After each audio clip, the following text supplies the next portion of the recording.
More on travel and wait. When you put more and on together, that's a compound word. Take out the E. There you go. History, 2 S's. It's a hard S. And spread it out. History. Yeah, that's more like it. Today I'm standing outside the Linden City offices. I know, ignore the writing on the building. Nobody knows how to spell Linden anyway. Is it D-E-N or D-O-N? Nobody knows.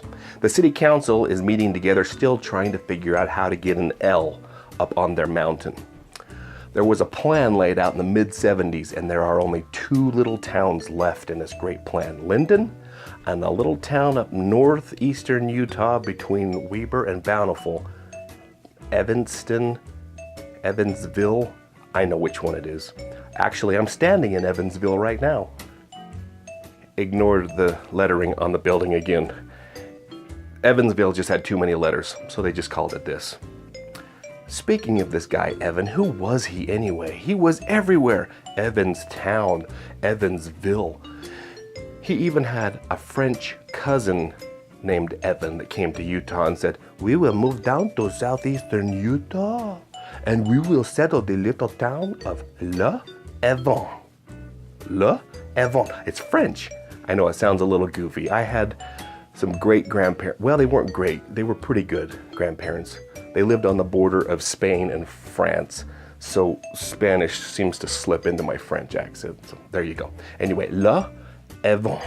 Now, to the untrained, uneducated eye, it may look like it's supposed to say Levan, but that's just because we've rednecked it to death. It actually lost its translation from the clay plates that the maps were on to paper. That's when somebody got rid of the apostrophe. They thought it was just a divot where the chisel fell. Oh, sorry, Levan, scratch that. Sorry.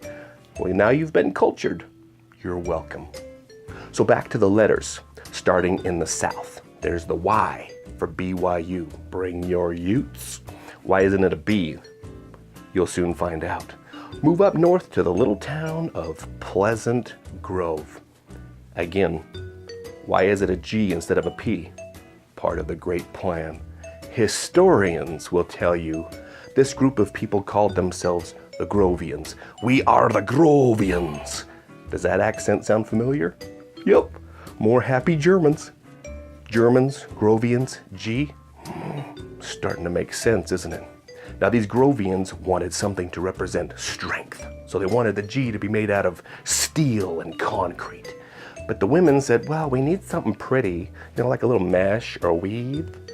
So they met again with councils and came to a compromise.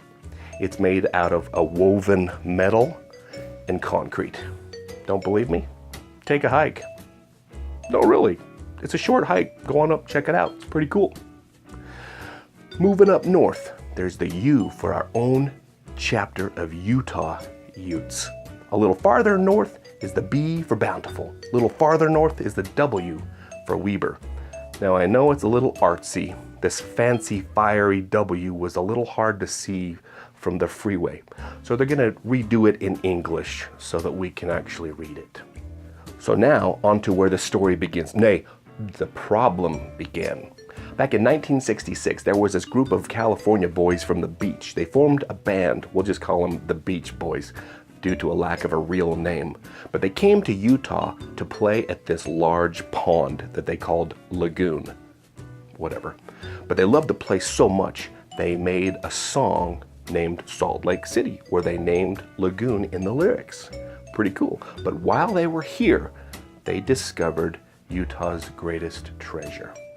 They realized that the most beautiful girls in the world are from Utah, which inspired them to write another song, where they say, I wish they all could be California girls. Where they don't specifically mention Utah in the lyrics this time because they wanted to keep it a secret. But pretty soon, the secret got out, and every goober across the nation wanted to fly to Utah to attend the great universities.